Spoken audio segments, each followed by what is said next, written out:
years. Lisa earned her undergraduate degree from my alma mater, USF, and her law degree from Stetson University, which is right around the corner from the house. Her distinguished career spans multiple sides of the justice system, serving as a felony trial lawyer at the state attorney's office, a division chief at the public defender's office, and a bureau chief at the Office of Statewide Prosecution. This breadth of experience gives her a unique perspective and drives her dedication to the pursuit of equal justice for all. Please join me in welcoming Public Defender Lisa McQueen.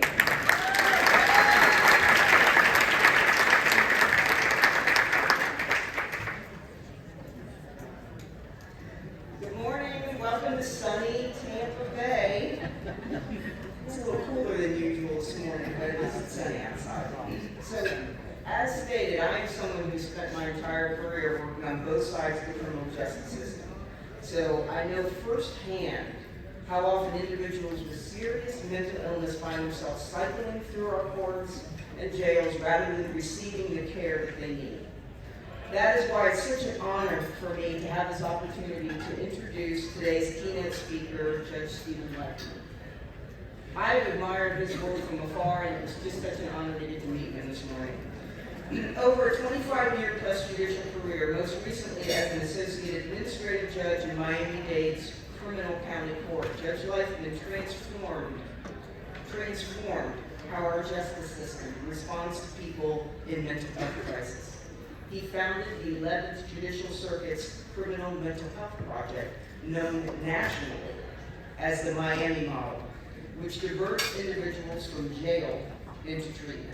And he continues to shape policy across the country, notwithstanding his retirement in 2024. A trusted advisor to the United States Supreme Court, the American Bar Association, and the National Judicial Task Force, Judge Leifman has earned his field's highest honors, including the Rehnquist Award for Judicial Excellence. His groundbreaking work has been featured in The Atlantic and the PBS documentary, The Definition of Insanity.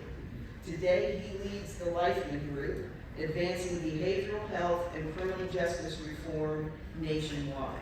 Please join me in welcoming Judge Stephen Leifman.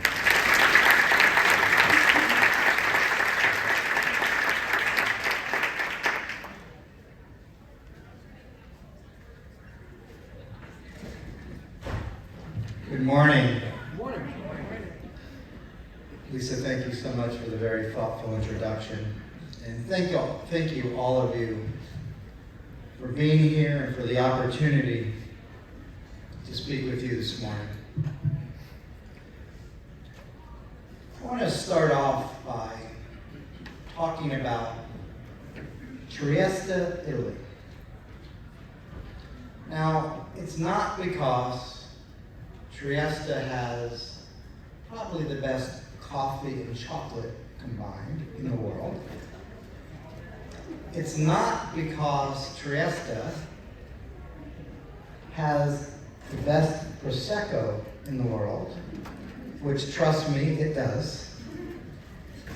It's because Trieste has the best mental health system in the world.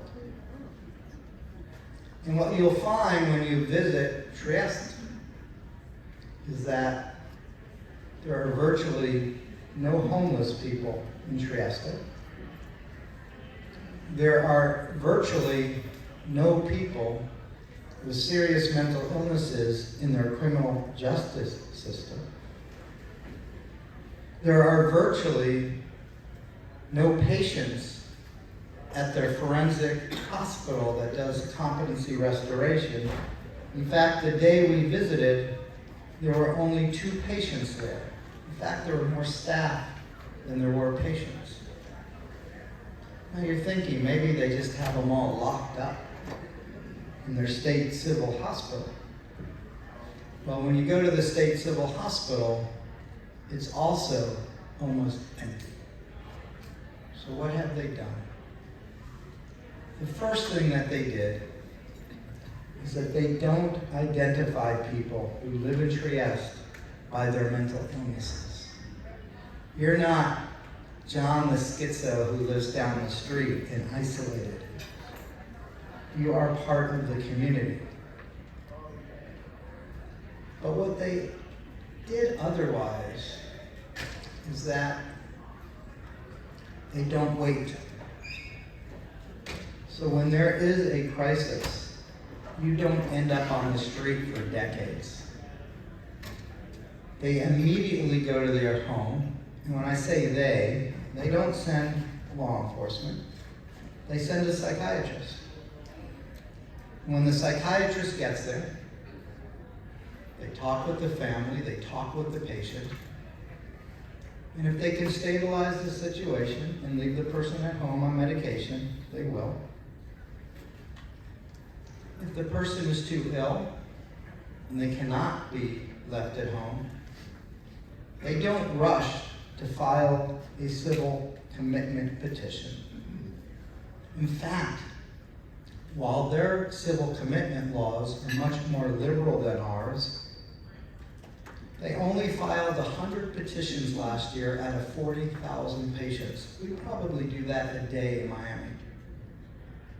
So what do? They get the individual housed immediately. And they assign 3 case managers to that one person, so that that person is case managed for 24 hours until they're stable. And once they're stable on an oral medication, they put them on a long-term injectable medication. And they don't stop there. They don't keep the individual isolated. They make sure the person starts to work. And they have one of the best supportive employment programs I have ever seen in my life. In fact, because there's so much room at the state hospital, they basically have turned it into this amazing supportive employment facility where the patients run a radio station, they run a restaurant. In fact, when you're walking around this beautiful campus, you really can't tell patients from staff. And they also run this incredibly chic clothing manufacturing plant where people come from all over Italy to buy their beautiful products. Because they're just people like you and me who just happen to have an illness. And they do the exact opposite of what we do, sadly, here in America. Our idea of a good supportive employment program is putting you in an adult living facility with a pack of cigarettes and leaving you to your own devices. And we wait. We wait until you are homeless for 10 or 20 years, where the deficits to your brain are bad, because we know today what we didn't know 20 years ago is that untreated psychosis over long periods of time destroys the gray matter in your brain, and you are becoming permanently disabled. And so they don't have to file petitions regularly because people aren't decompensating so quickly, because their brains are still intact and they're healthier. Not here. We wait and we wait and we wait. And we end up using our acute systems of care, which include our jails, our prisons, our competency restoration facilities, and our emergency rooms, as our primary approach to dealing with these illnesses. But they're illnesses. And just like every other illness, the faster we respond, the better outcomes and better prognosis there will be to the illness. But the fact that we wait so long makes it much, much more difficult and much, much more expensive than what they do in Trieste. I will tell you that what you learn after several years being on the bench, particularly in the criminal division, is that the criminal justice system in the United States is really nothing more than the repository of failed public policies. And there is no greater failed public policy than our treatment towards people with serious mental illnesses. The fact that we have applied a criminal justice model to an illness explains why we have failed so miserably. So my journey into the mental health world actually began one morning when I was getting ready to go on the bench. At the time I was appointed, many years ago, there was absolutely no training for judges on how to identify people in court with mental illnesses, how to talk to people with mental illnesses in court, or what to do with their cases. In fact, my training went something like this, and it was from the judge whose division I had just taken over. We were literally walking into the courtroom.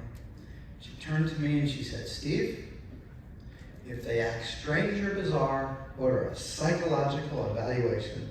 And then she left. And that was the extent of my training. I didn't even know what I was supposed to do when the evaluation came back. So I'm getting ready to go on the bench this one morning, and I am approached by the assistant public defender and the assistant state attorney, and they come to my chambers. They say, "Judge, we have this really intense case this morning on the docket. And the defendant's parents are in court. We would really appreciate it if you would speak to them before you took the bench." Sure, no problem. This lovely couple came to my court chambers. It was quite obvious to me that they were very well off and very sophisticated and horribly distraught. The mom was crying, the dad was shaking, and they literally began to beg me to get their son help. They told me that he was brilliant, he'd gone to Harvard, he had a late onset of schizophrenia, he was now homeless, and he was cycling in and out of the criminal justice system, and they just didn't know what to do. Now, when you're a new judge, you think you have a lot more wisdom and a lot more power than you really do. And I made my rookie mistake, probably one of many, and I promised them that I would get their son help. Because I was the judge.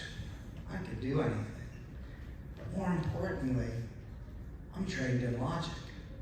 And I knew logically that if you got arrested and you had a heart attack in jail, we were not going to let you lie and die on a dirty jail floor cell.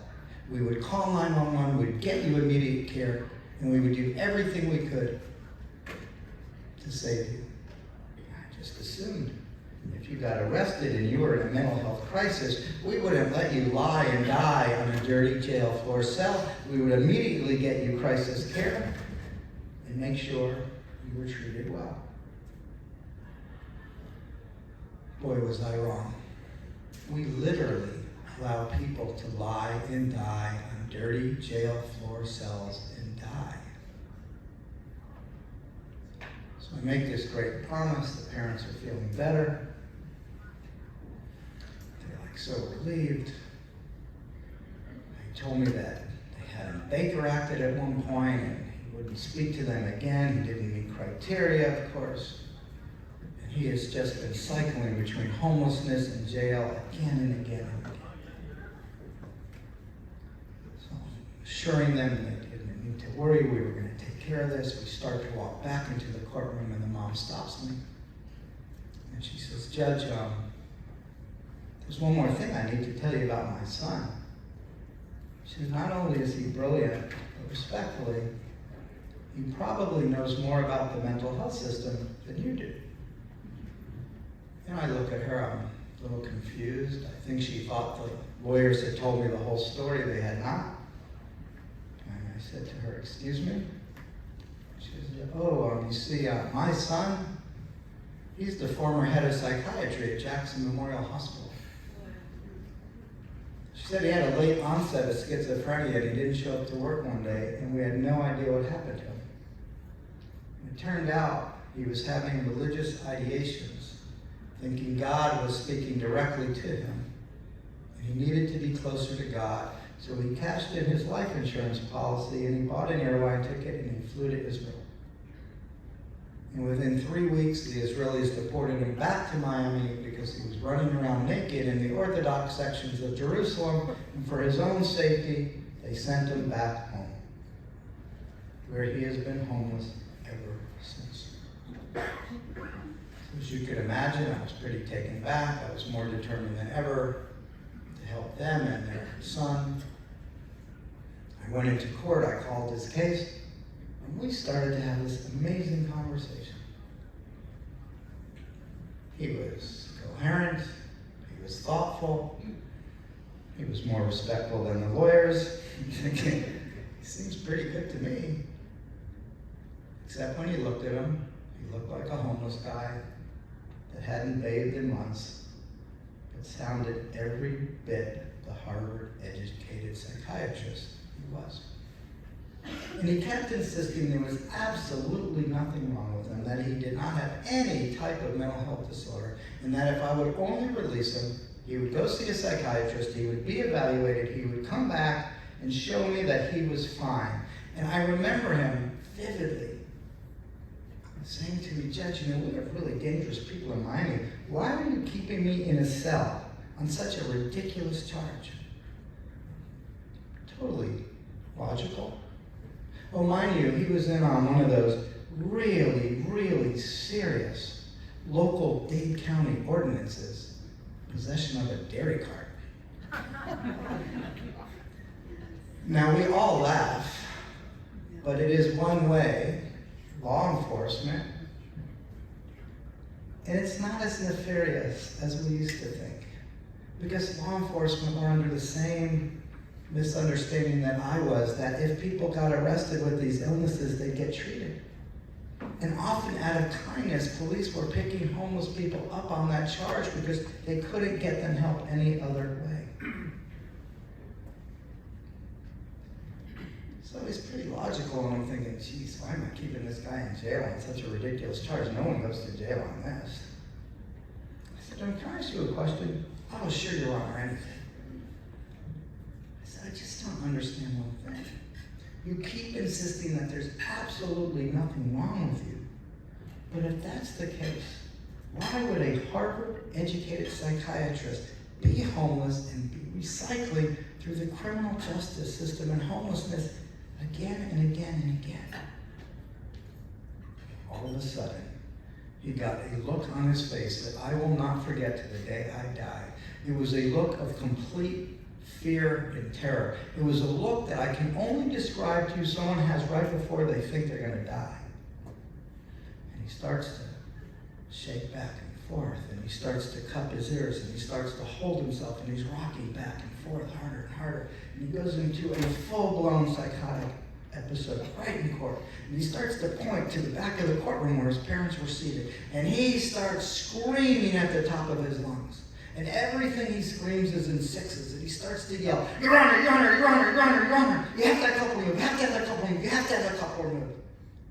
I said to him, "Aren't those your parents?" No. Real parents, that, Holocaust. And they're here from the CIA. And they came to kill me. And the only thing that you could hear in the courtroom was his poor mother crying.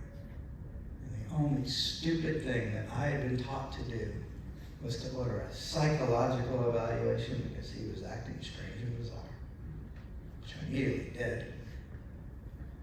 And I know 3-4 weeks went by. He's now in jail about 6 weeks on possession of a dairy cart.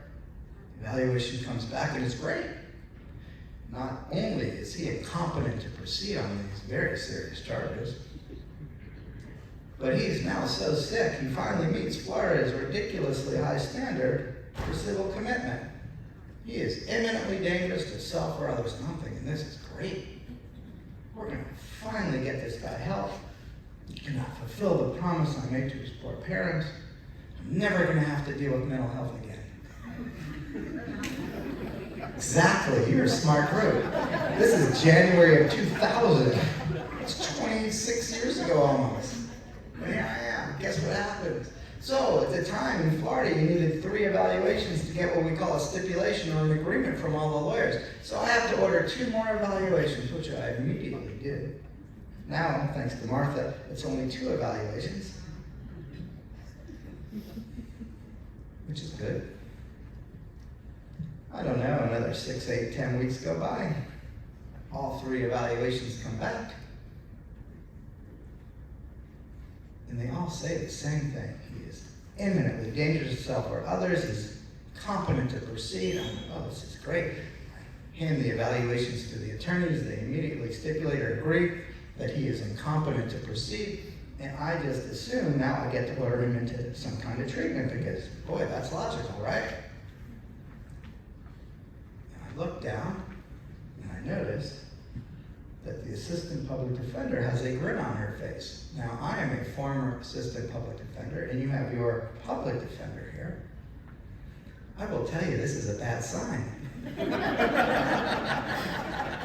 Now, the lawyers in the room are going to appreciate this more than the rest of you.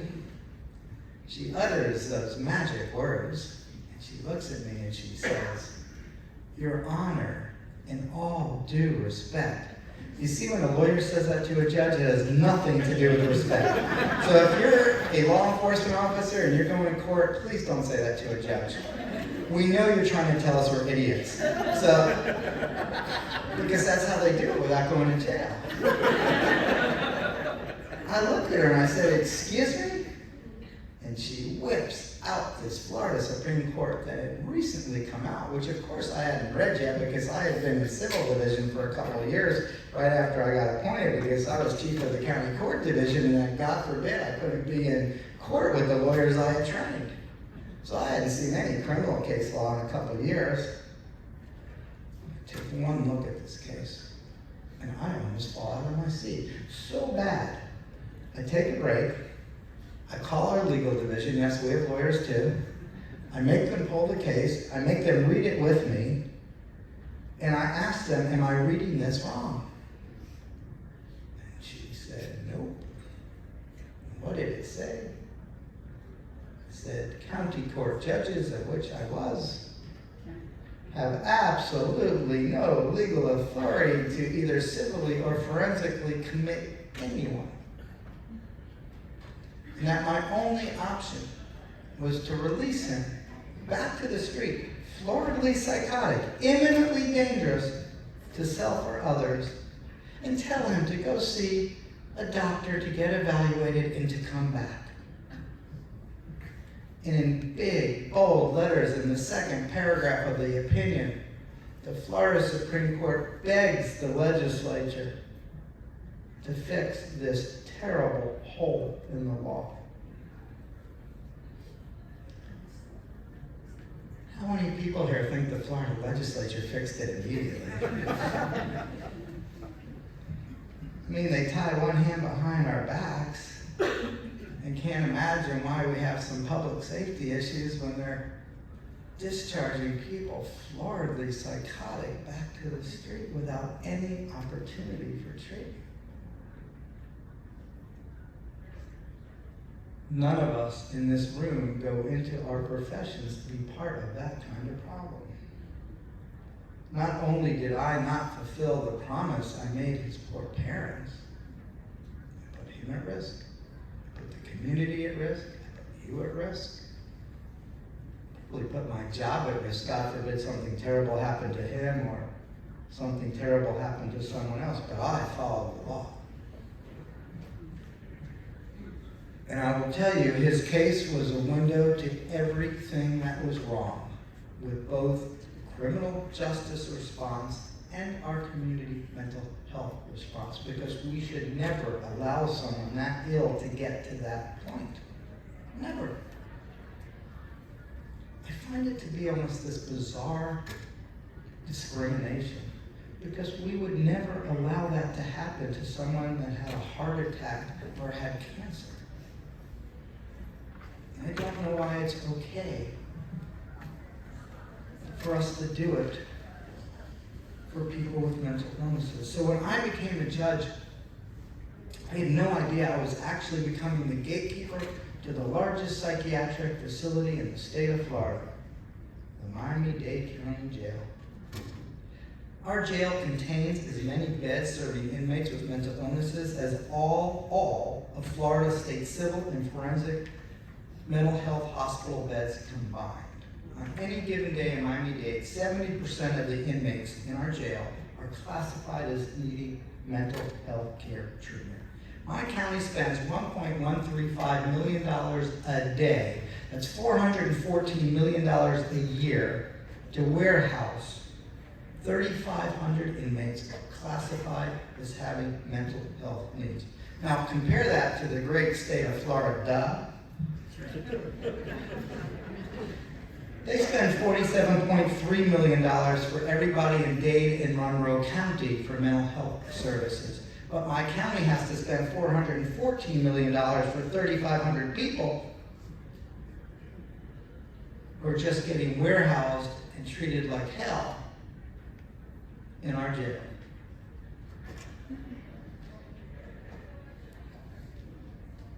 We leave almost 70,000 people in Dade and Monroe County without any access to mental health care treatment, while we spend most of the money on a handful of people who end up getting arrested.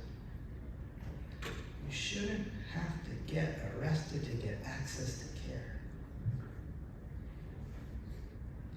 Over the past 10 years, my county, through its Department of Corrections and Rehabilitation, spent $3.9 billion on operation costs, of which $2.5 billion, or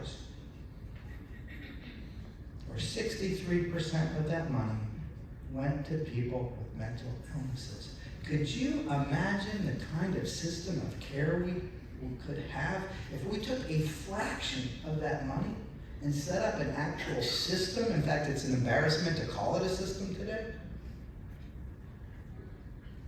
We could be trusted.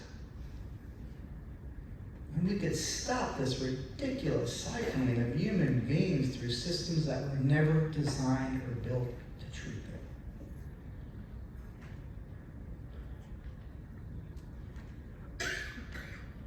Financial burden is staggering. And despite these extraordinary expenses that we spend in the acute systems of care, the outcomes are absolutely horrific. And people just continue to cycle again and again and again.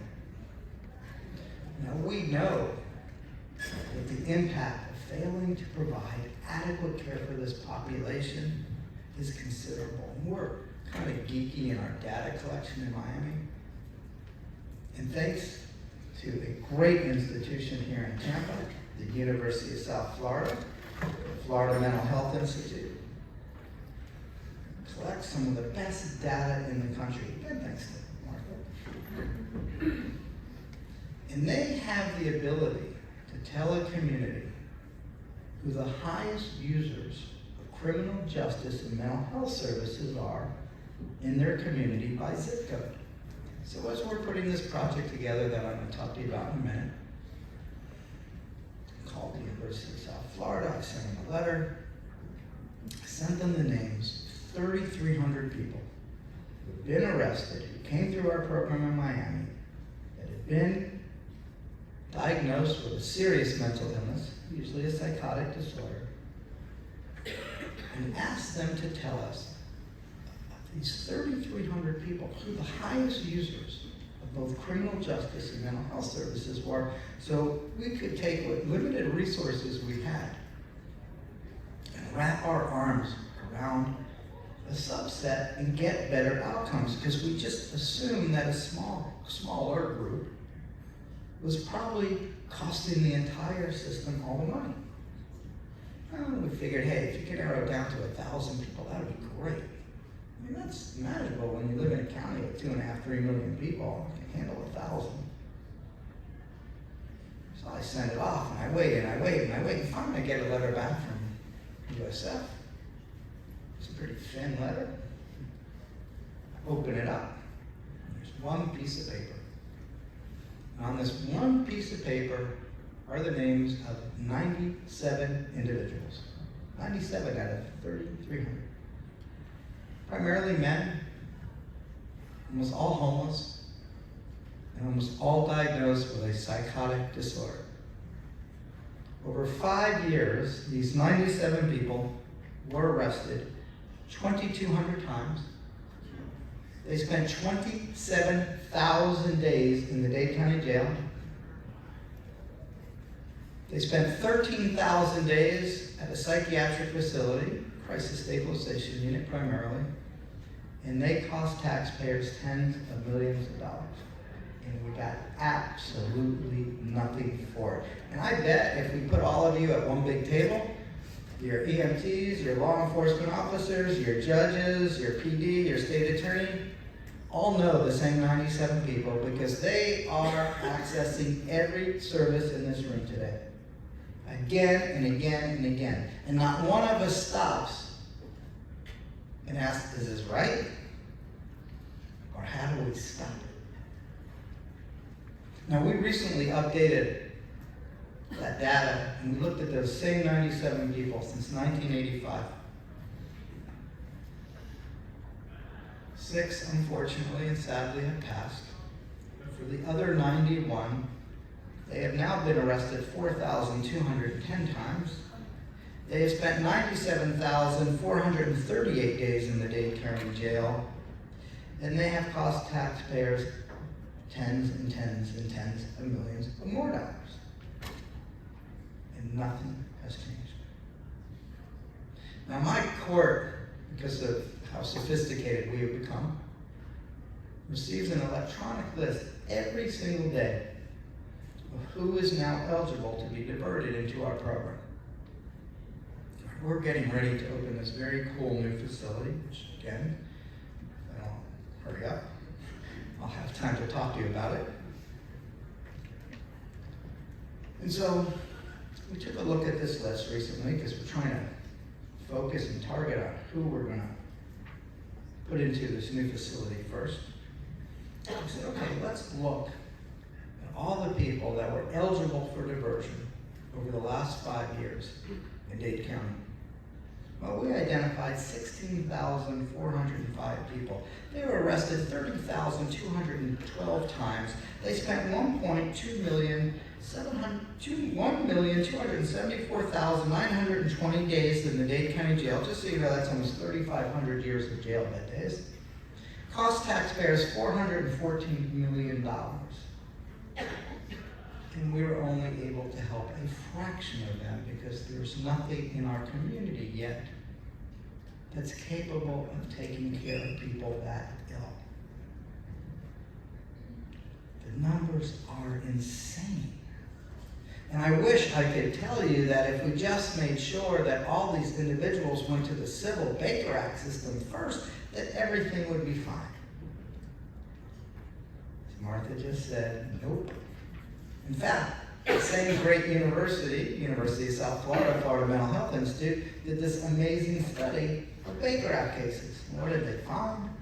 They found that for every time somebody went in for an assessment for a Baker Act, there was a 12% increase that they would get arrested. And if you were Baker Acted, which just means you're brought in to be assessed, it doesn't mean you're committed, 5 or more times, you have an 80% chance of ending up in the criminal justice system. Because what they concluded was, quote, an involuntary assessment admission is just one more disjointed and uncoordinated intervention in the lives of people who, because of various vulnerabilities, are generally at risk for an arrest. And I'll tell you, our probate division never talks to our criminal division either. We're just as siloed and messed up as everybody else. And it turns out we are sharing the exact same people every single day.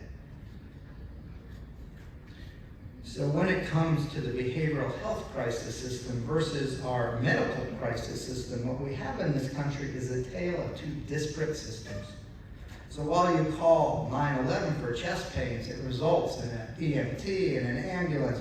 And by the time you even get the patient in the ambulance, you already have them hooked up and a cardiologist is looking at their heart rate and figuring out what the heck is going on, and they're telling the EMT what kind of treatment to begin, and they're all ready for the person when they get to the hospital. And then, of course, insurance is likely to cover them, and they're not even going to release the person until they go to cardiac rehab, and they're going to do everything possible to keep the person alive, get them in recovery, and give them a life of hope and opportunity.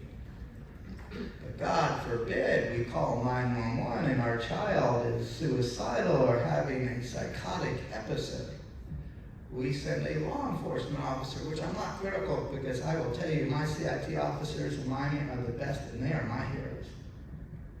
But they still have to put the person in handcuffs even though they haven't committed a crime, because that's standard operating procedure. And that 17-year-old is never going to talk to his parents again because the neighbors are all out watching thinking he's committed a crime.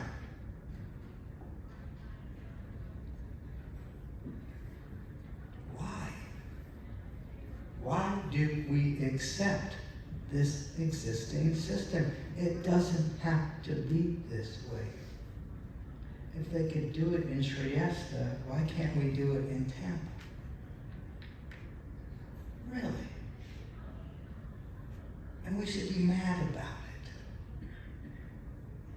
We don't have to accept things that are not working. And maybe that was the greatest thing about being a judge. I didn't have to accept the crap. 70% of people in jail today in the United States, 70%, either have a serious mental illness, a substance use disorder, or both. Which has led me to a new conclusion. I think we need specialty courts for the 30% that don't. And we need a therapeutic jurisprudence for the 70% that do. Because while problem-solving courts are great, and I have two people from the Supreme Court here that I had the incredible honor and privilege of working for or with, Jennifer and Aaron, for the last 2 decades. While they do a great job, they only impact about 1/10 of 1% of the people that need their help. And often in certain jurisdictions, depending on what the small p politics are, prosecutors don't want the higher risk people, not that they're higher risk of violence, but higher risk of offending in those programs. And so the people that are the most acutely ill often are the people who need those services the most, that are the least likely to get it. And so they just continuously cycle again and again and again. The United States spends almost $1 trillion a year, $1 trillion, not $1 billion, the T word, in direct and indirect costs associated with incarceration. Again, a fraction of that money would fix this entire system of care. People with mental illnesses in the United States are 10 times more likely to be incarcerated than hospitalized. They are 19 times more likely to find a bed in the criminal justice system than at any state civil hospital. Last year, we had 1.5 million people with serious mental illnesses arrested in 2 million incidents. On any given day, we have about 380,000 people with serious mental illnesses behind bars and another 574,000 under correctional supervision. The situation is particularly shameful because we know that treatment works. In fact, recovery rates for many of these individuals are better than heart disease and diabetes. This population is no more dangerous than the general population. It does tick up if they're on drugs. But on medication, they are much, much, much less dangerous than the general population, which has brought me to my second conclusion. Since we're taking fluoride out of the water, maybe we should just put antipsychotics in the water and eat off it.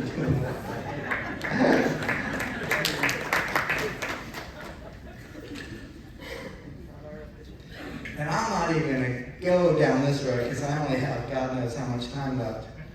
But we spend billions and billions and billions of dollars on competency restoration so that we can get people credit time served and let them walk out the door without any access to care. That is a whole nother lecture for another day. But Florida is one of the worst offenders of that problem. And there's such terrible backlogs, people are waiting for months, if not years, waiting to get into a facility for restoration. You know, when the United States Supreme Court first articulated the standards for competency in this country, there were only about 15,000 people in our jails and prisons with serious mental illnesses. 15,000. And that's because 550,000 people with serious mental illnesses were still stuck in horrible state hospitals. Today, it's the inverse. We have very few, if any, people in the state hospital. And as I just mentioned, 1.5 million people last year with serious mental illnesses were arrested. And despite this seismic shift, nothing has changed. So we're still using the exact same system that we developed 65 years ago when we had 15,000 people in the entire country in that system.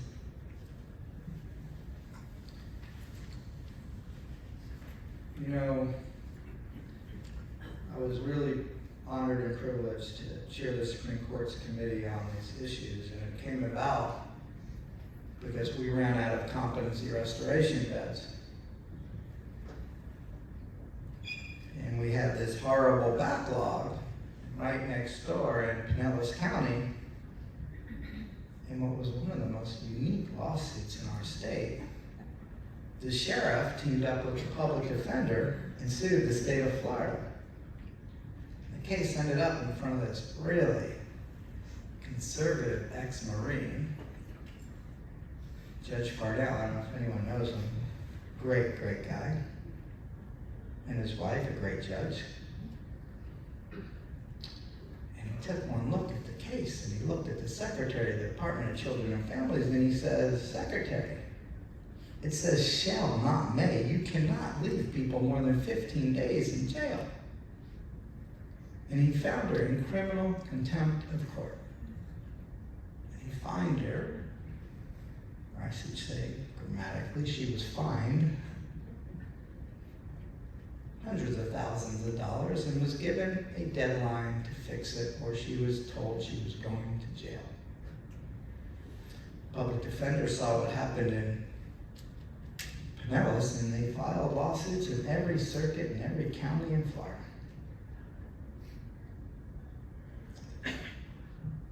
The legislature had to have a special session. They allocated millions and millions of dollars so that they could get rid of the backlog so she didn't go to jail, but they didn't do anything to fix it. And then my phone rang one morning. It was the Chief Justice of the Florida Supreme Court, at least his office. Now I'll tell you, I'm Jewish. We have a lot of guilt. There's never a good reason the Chief Justice calls a county court judge. Never. And this is my message from his judicial assistant. The Chief Justice would like to see you in his chambers next Thursday at 10 a.m. I have no idea why. I flew up to Tallahassee. I went into his chambers wondering what the heck I had done wrong. I sat down. Looked at me and he says, "You need to fix this." I'm looking around the room. Who's he talking to? What did I do? He says, "You know, I'm really glad we got the Florida legislature's attention, but we haven't had a raise in 10 years since Gore v. Bush. What do you think they're going to do now?" I said, "But it wasn't my case. I didn't hold her in contempt of court." He said, "I know, but you're going to fix it." He pulled me off my assignment for 3 years. He assigned me to the Supreme Court. And my job was to fix it. And what did we find? We found that Florida was spending almost a third of its entire adult mental health budget to restore competency for 3,000 people. And after we spent about $300 million on them, 3 things happened to them. The charges were dropped, they got credit for time served, or they got probation, and they walked out the front door of a courthouse without any access to care. Now that's the definition of insanity. In fact, they were still so sick that many of them, by the time they got to a parking lot, they were arrested. That is your system in Florida.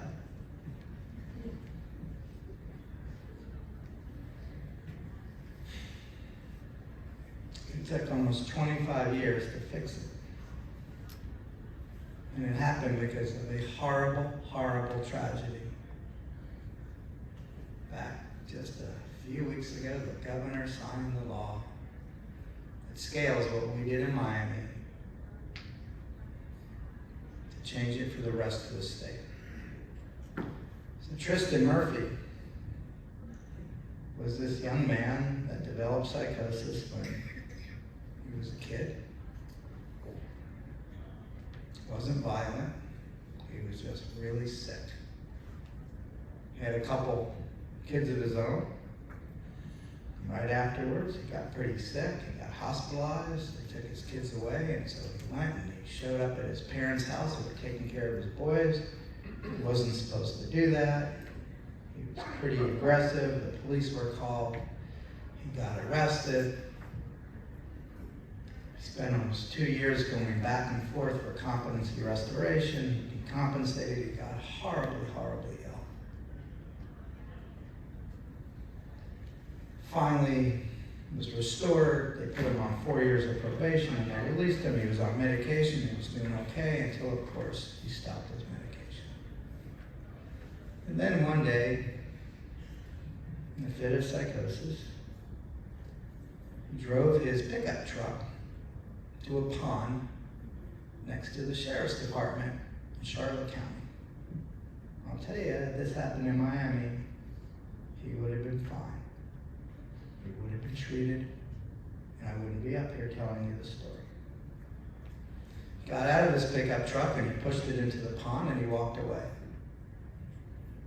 Deputy noticed the pickup truck floating in the pond and saw Tristan walk away and followed him. And he arrested him on a very creative charge, felony littering. But because he had an open probation case, he got picked up. He went back to jail, and he decompensated, and he lost about 100 pounds, and he was in full-blown psychotic crisis. Back and forth to the restoration facility, no beds. 2 years later, he gets sentenced to 4 years of prison for felony littering. The judge sends a letter to the prison, says, hey, Tristan's really sick, make sure he gets treatment. Nobody read it. He didn't get classified as someone with mental health needs. He goes into general population. He gets put on a work detail and he shows up to work detail. Floridly psychotic, sick as could be.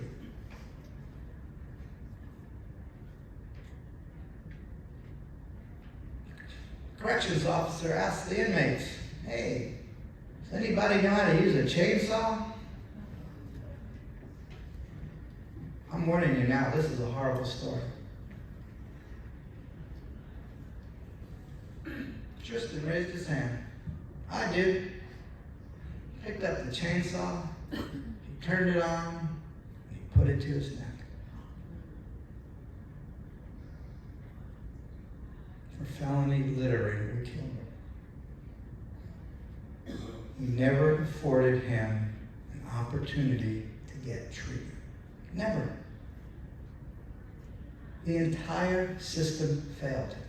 He never should have been arrested. He should have been Baker acted. He should have been diverted from jail into treatment, not restoration. Should have never gone to prison. At least he didn't die in vain. Because I have to say, The sheriff of Charlotte is an amazing man. Instead of trying to hide from it, the Senate president just happened to be from that district. And they just passed, and the governor just signed the Tristan Murphy Act, which takes what we did in Miami and scales it statewide. And what did we do in Miami?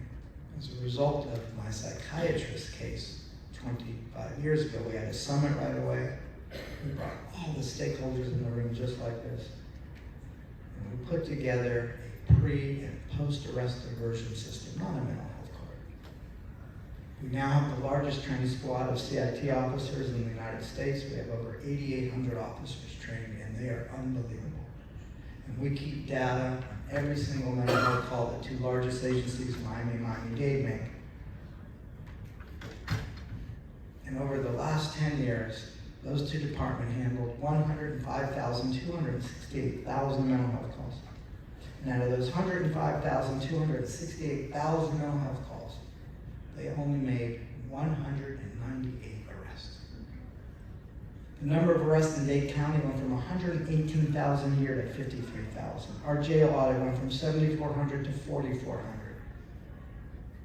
We closed one of our three main jails at a savings, not a cost shift, of so far $168 million, just by doing the right thing. Over 400 years of jail bed days were saved just by doing the CIT program. But that wasn't enough. We set up post-arrest. So now that if you get arrested and Dade, and this is what the Tristan Murphy Act now talks about, don't rush and do some stupid competency evaluation that's going to just throw the person back to the street. Transfer them, divert them into treatment.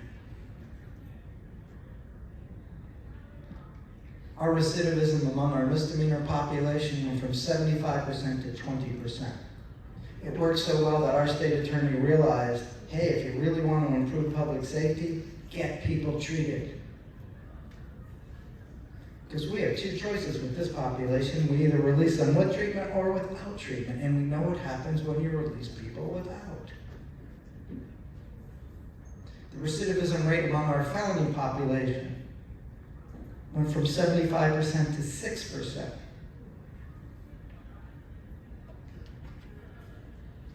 Because felonies, it turns out, are a lot easier. They're not as sick. It's the misdemeanors who have been out on the street for decades and the gray matter has been destroyed, and they have huge deficits. Because we have waited so long, it becomes so more difficult. Look, none of this is nefarious. Not one party or person or institution created it.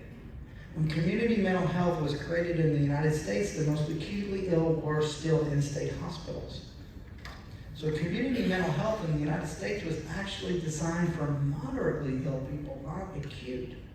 And so when we shut down the hospitals and we went to the war on crime and we went to the war on drugs and we went to sentencing guidelines, this population got caught up into systems that were never built for them. In really bad American fashion, we blame them. When we never created a system that actually worked for people that, and we use the incarceral system to deal with it. And it's not working. We want to be Trieste.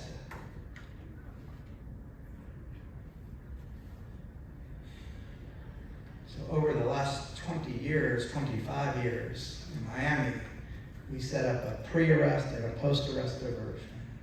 We set up an alternative to competency restoration program.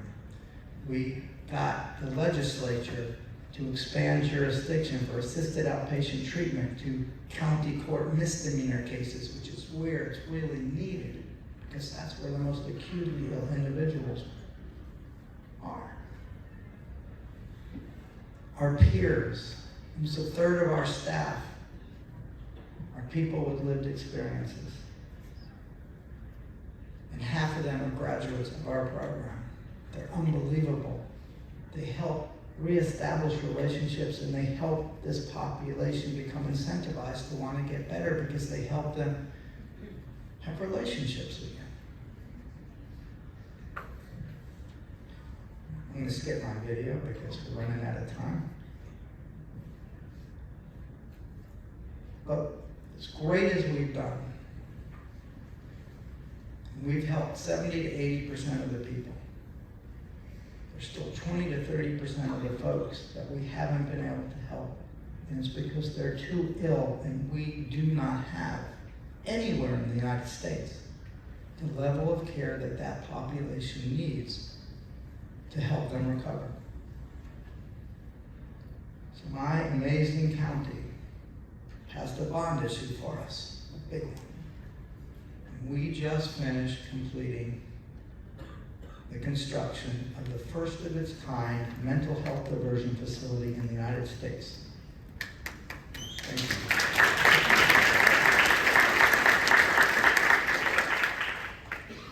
Ironically or fortuitously, it's the old competency restoration facility. We're going to use it for something useful.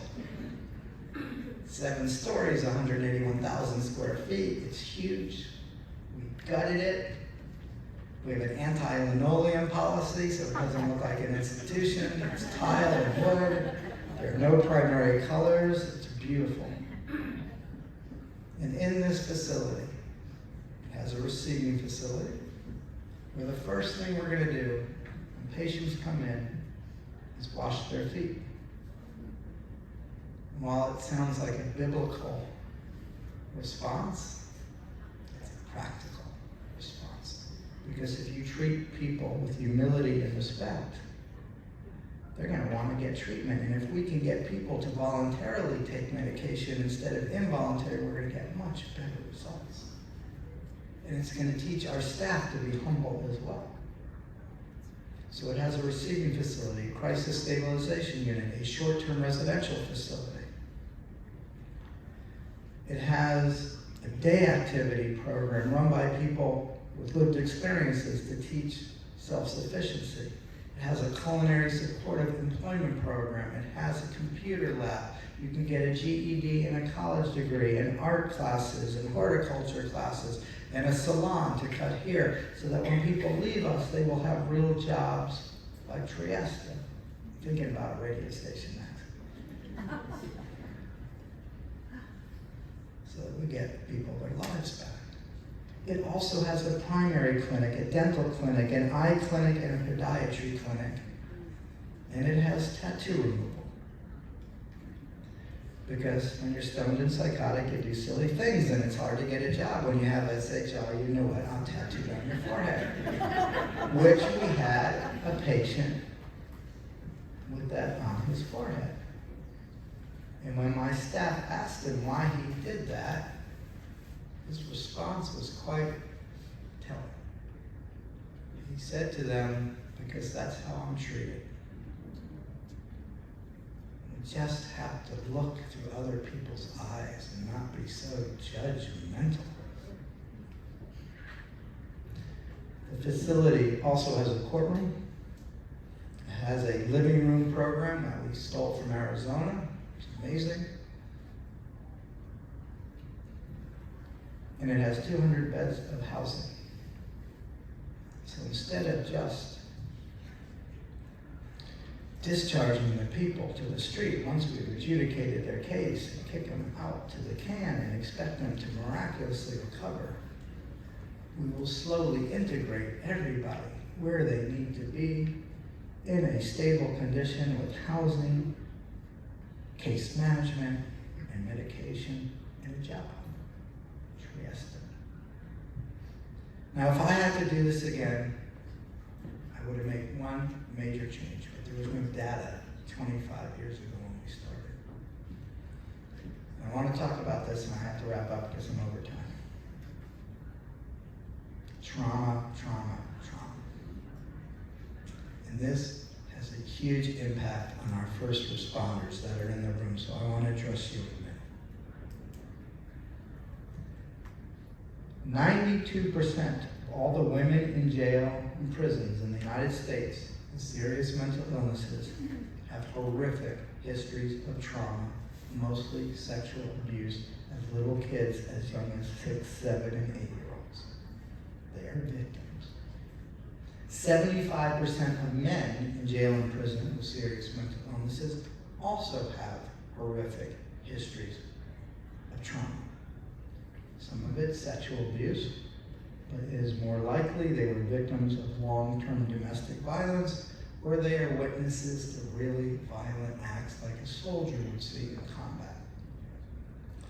I will tell you that trauma is not an emotional response. It is purely physiological, and it causes a break in the brain, no different if you broke your arm. And you can't wish it to get better, just like you can't wish your arm to get better. So we need to start screening kids for trauma as early as elementary school. How many people here know what ACEs is? Adverse childhood experiences. Pretty good. But what are you doing with that knowledge? Not enough. Because had I had my school board members and superintendent of schools at my first summit 25 years ago, we would have saved generations of people from ever coming into our system. There are great proven therapies for these kids. Amazing, actually. But we're not using them yet. So we have to first screen in elementary, which will stop horrors going on at home, because that's the other bad news. It's not some stranger pulling our kids off the street. It's almost all familiar. And so if we're screening, we could find out and we could stop it and then treat kids so that they could have a good life. Something else happened in Miami after we did all this training. And after we got our law enforcement officers treated. So my CIT coordinator, who's amazing, Hopsy, she gets 150 to 250 calls a month from police officers that she has trained for their own personal mental health issues. Because it turns out that 15 to 35% of law enforcement officers have extreme PTSD. Some of it from your amazing military experiences. Some of it is just working on the job. Dealing with, fortunately, not nearly as appreciative community as it should be. And we know that our law enforcement officers don't want to tell anybody. The last place that they want to go for treatment is their departments, for all the obvious reasons. And it explains why last year more officers died from suicide than in the line of duty. It's unacceptable. So we set up a treatment program for our law enforcement officers outside the department.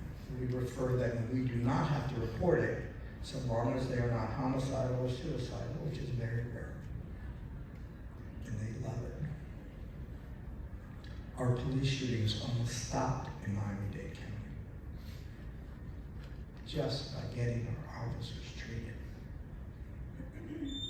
So this is an issue that affects all of us. None of us are immune from a mental health issue.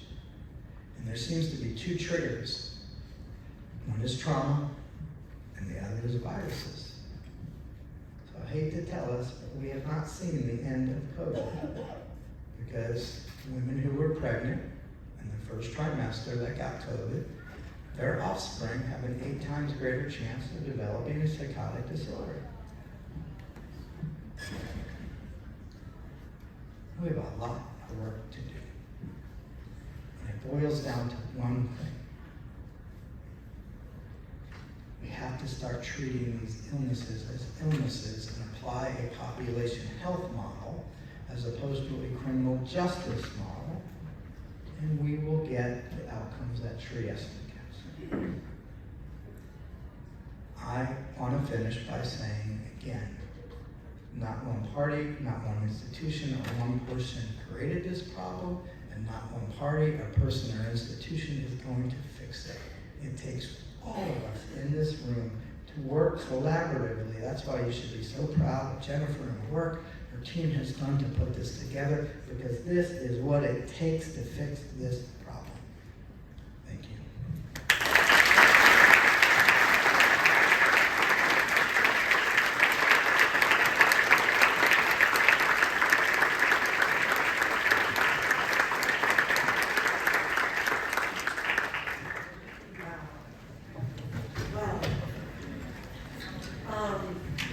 Normally I just say a couple of things that were impactful about that, but I don't know about you, but I have tons of ideas flowing through my head of ways that we can come together and solve this problem, and we have the right people in the room. I mean, all of you are here because this is an issue these are issues that you're passionate about, that you're working on, and you want to see changes. I remember my first ride-along, it was with TPD. And the officer went and on his rounds, wasn't a lot, almost all of our calls were mental health or there's one domestic, but like just yelling and a neighbor was annoyed. And he would talk to me about every homeless person. He made the rounds. This is Jim. You should have seen Jim 15 years ago. He wasn't like this. You know, this is Dave. Dave lives over here by the Salvation Army drop-off box. We had to go and see Dave because Dave climbed inside the box and you're not supposed could get caught. But he knew every single person. And he was the first person that said something that Judge Leifman mentioned, which was the institutionalization. It was necessary at the time, but it created a ton of homeless people. And a lot of people who really needed help. And so I'm really glad that y'all are here today. I have just a couple of housekeeping announcements. The breakout sessions will be held on this level, along with on the second floor. They're going to be, we have a lot of EMS folks. You might hear some fire alarms. They're testing them. They're supposed to hold off until after our summit. But on the higher floors, you might hear some fire alarms. It's just a routine test. And we have plenty of times between sessions for networking and visiting the booths of our vendors, which are located right outside the door, so please stop by. Our next session starts at 10:30. Hold on to your name tags, because in the back is what you're going to eat for lunch. So if you didn't have a chance to get your name tag, please make sure that you do. And please make sure that you bring that to lunch, and we will see you back in here for the lunch plenary. Thanks, everybody.